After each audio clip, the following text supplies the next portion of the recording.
Good morning. Good morning. Next slide, please. Okay, this probably most of you don't know what that is, but it's a very famous old Japanese song by the very popular singer. Anyway, this year, you know what's happening in Osaka right now? Osaka? The Expo. The Osaka Expo is being held. But that's not the first one. This is actually the second Osaka Expo currently held in Osaka. And the first time was in 1970. The second Tokyo Olympics, you remember, Tokyo Olympics, were held in 2021, 4 years ago, after being postponed for a year due to COVID-19. But the first Tokyo Olympics were held in 1964. So the first Expo 1970 and the first Tokyo Olympics 1964. Between those two big events, in 1968, between those events, the first Tokyo Olympics and the Osaka Expo, this singer, her name is Kiyoko Mizuzenji. Her hit song was entitled the March of the 365 steps. So one step each day kind of that's the idea.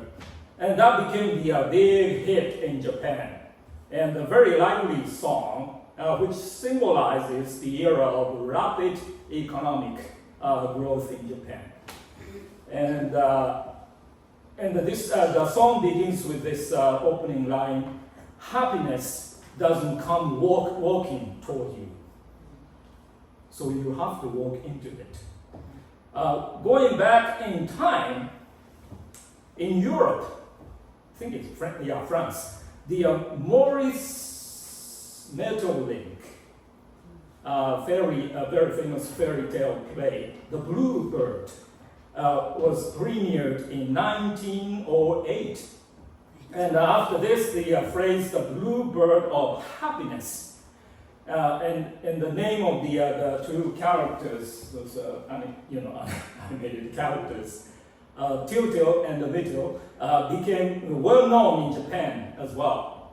And going back even farther, way back, on July 4th, 1776, the United States was born and they adopted the Declaration of Independence. And the famous part goes like this: we hold these truths to be self-evident, that all men are created equal, that they are endowed by their Creator with certain inalienable rights, that among these are life, liberty, and the pursuit of happiness. So this text was drafted mainly by Thomas Jefferson, this guy. He later became the third president of the United States. And now once again, back to the 20th century, after Japan was defeated by the Allies in 1945, World War II, the current new constitution was promulgated the following year, 1946, and came into effect on May 3rd. May 3rd is a holiday here in Japan because of this new constitution. And the Article 13 of the Japanese new constitution states, current constitution states, all people shall be respected as individuals. Their right to life, liberty, and the pursuit of happiness, something familiar, shall, to the extent that it does not interfere with the public welfare, be the supreme consideration in legislation and other governmental affairs. So therefore, it is no longer exaggeration to say that most of us believe that happiness is something we need to pursue, we need to follow. And every individual has the right to pursue happiness.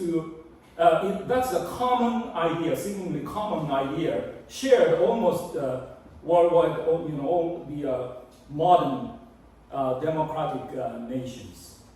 However, the post-war we have like lifetime employment. Once you're hired, you don't have to worry about being fired or whatever. Most of the people. That system has collapsed. And in the new capitalist system, it has changed, from the factories and producing a lot of goods to more focused on the information and the finances. That's like led by the American. In that system, the gap between the rich and the poor is seemingly widening rapidly. The image of Japan, once said to be wealthy, and a society of all 100 million middle-class people, everybody, like middle class, that is disappearing. And no matter how loudly the pursuit of happiness is proclaimed, there is no guarantee that the happiness will be realized. You can talk about it, but actually, getting there, those are two different things. The spirited, the 365-step march, the song, encouraged the people to just keep walking, saying, wave your arms, lift your legs, 1, 2, 1, 2, and walk without resting, the song says, without a Sabbath, or without knowing where we were heading. Now back to the Psalm 23. Japan, seemingly, we did not find the bluebird of happiness at the end of the long walk. But the very last verse 6 of the Psalm 23, if you pay attention to it, it does not talk about the pursuit of happiness, but about being pursued by happiness. And that makes us think about our own way of life, how we live, and what does the ideal society look like. Surely goodness and, I think it said love here in this translation, goodness and mercy will pursue me or follow me all the days of my life. Now that the word happiness is not used here, but it says the goodness and love, goodness and mercy will follow me or pursue me, chase me throughout my life. I think it would not be too far off the mark to put this way. Like I use the word happiness instead of goodness and love or goodness and mercy. And this is because I pursue the Lord, not the happiness itself. And this is a conviction, and not a wishful thinking. You may remember the word blessed or happy appeared at the beginning of the very first psalm, Psalm 1. The Psalm 1, this one. Blessed or happy is the one who does not walk in step with the wicked, or stand in the way that the sinners take, or sit in the company of mockers, but whose delight is in the law of the Lord, and who meditates on his law day and night. And here again, it is not the pursuit of happiness itself that is spoken of, but taking delight in the words of God. Regarding the part, I have to quickly need to mention that the Psalm 1 talks about if you focus on God, it'll be good. Everything is going to be good. That's not necessarily always case because we remember for example, the book of Job. He was a righteous man and he suffered a lot. And Jesus' beatitude here earlier. Can you go to the Matthew text? Yes, this one. You see that it's not always the case that if you do good, if you focus on God, everything is good, everything is great. That again is really not like, it's not like we love God, we follow God because we want to be happy, right? We follow God because we love God. Yes.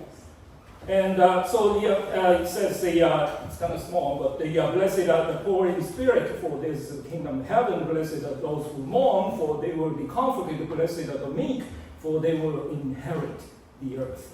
Blessed are those who hunger and thirst for righteousness, for they will be filled. Blessed are the merciful, for they will be shown mercy. Blessed are the pure in heart, for they will see God. And verse 9, let's focus on verse 9. Blessed are the peacemakers, for they will be called children of God. And then we realize that sometimes we follow God and still get the bad things. Blessed are those, and still we should be happy.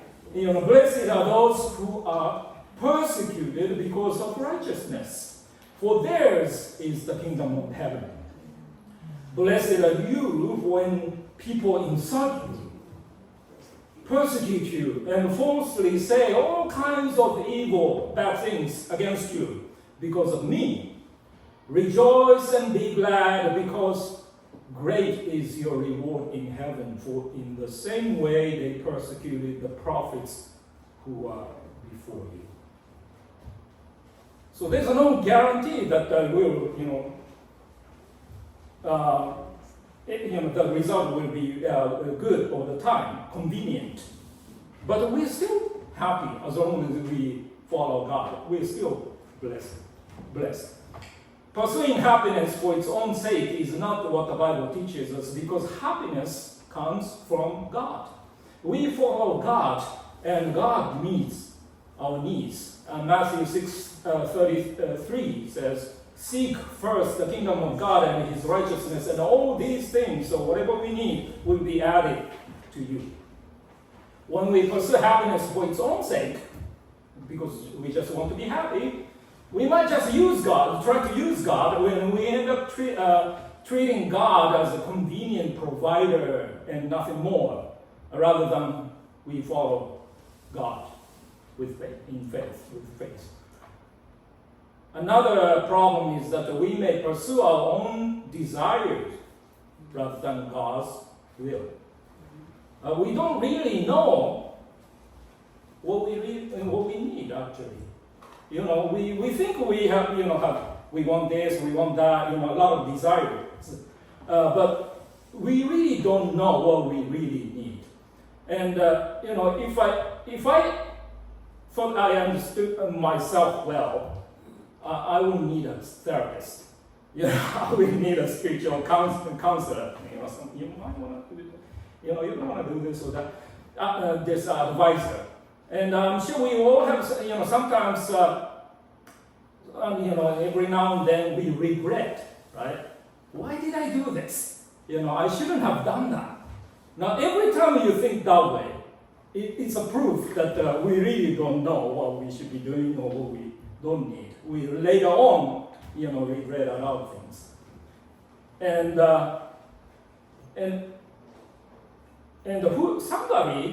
Somebody knows us very well, each one of us. And that's the Creator. The Creator of heaven and earth is also the Creator of each one of us. Amen. And He knows us very well, inside out. Amen. And there are no secrets hidden from God. Our true happiness is not the result of a good economy, good environment. We lack nothing, as the very first verse said. We lack nothing, and we are satisfied And we feel safe because God is with us, for you are with me. We do not fear evil or disaster even when we walk through the valley of pitch darkness. And because God is at work, we can hold fast to hope that transcends the difficulties of our current situation. Let's focus on the text, the 3 points I have this morning. Goodness and love. Yeah, you wanna read Hebrew text this morning? It's Ak Tov V'Chesed. I actually want you to remember this two Hebrew words this morning. Tov means good, and Chesed is mercy or love. Okay, let's go to the next one. So goodness and mercy, or good, another translation was goodness and love. Tov and Chesed. Thy loving kindness is better than life. Tov. But the loving kindness is actually Chesed. The steadfast love of the Lord never ceases. Steadfast love, that's Chesed. What does the Lord require of you? To act justly and to love mercy, that's Chesed. And to walk humbly with your heart, Micah 6:8. As you saw, it's very difficult to translate the word Chesed in just one, Japanese word or English word.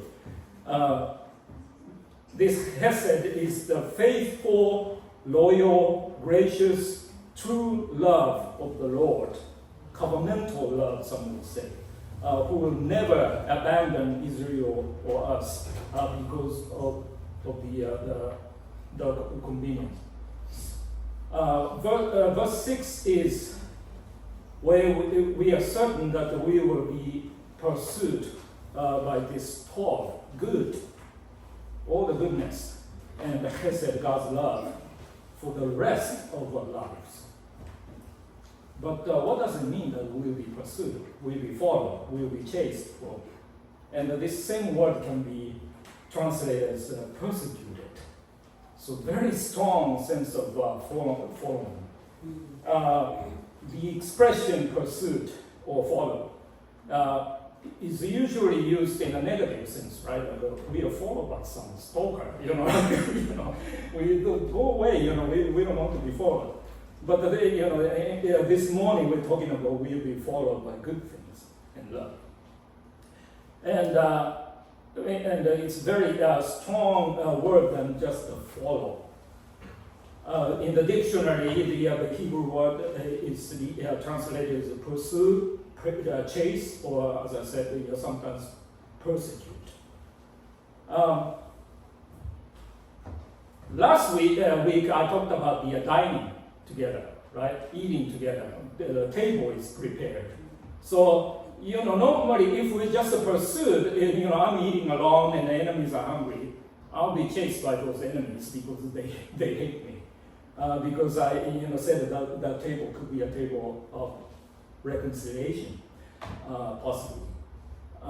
So, verse 6, the very next verse, talk about the I'm no longer followed by my enemies, but goodness and love.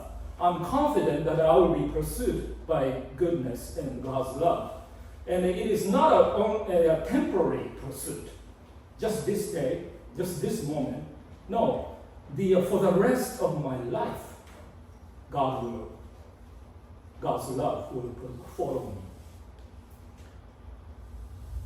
And lastly, the next sentence talk about I want to be in the house of the Lord forever. Normally, the house of the Lord means the temple, right? But David didn't build it. He was not allowed to build a temple. That was a job for his son, Solomon. So there was no temple. If David wrote this song, there was no temple at that time. And if the song is used, sometimes this song is so popular, for the funeral or memorial service, because people think that it's an eternal place, eternal dwelling, so namely heaven. My hope is that someday I will be in heaven with God forever.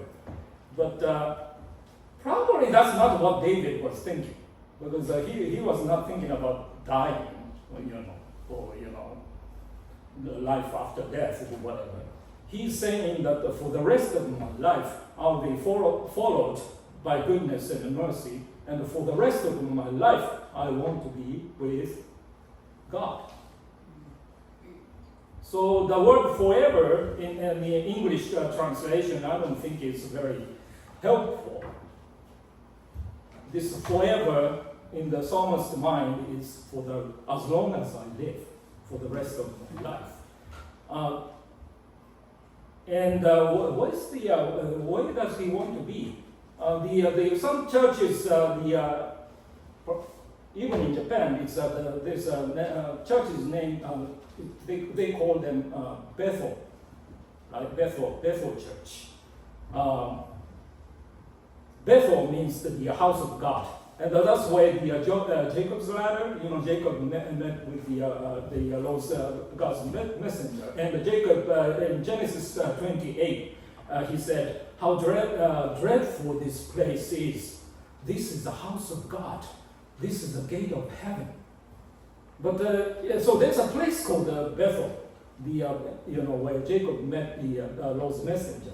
But David is not probably thinking about, I want to go to Bethel, the house of God. And the temple was not built yet.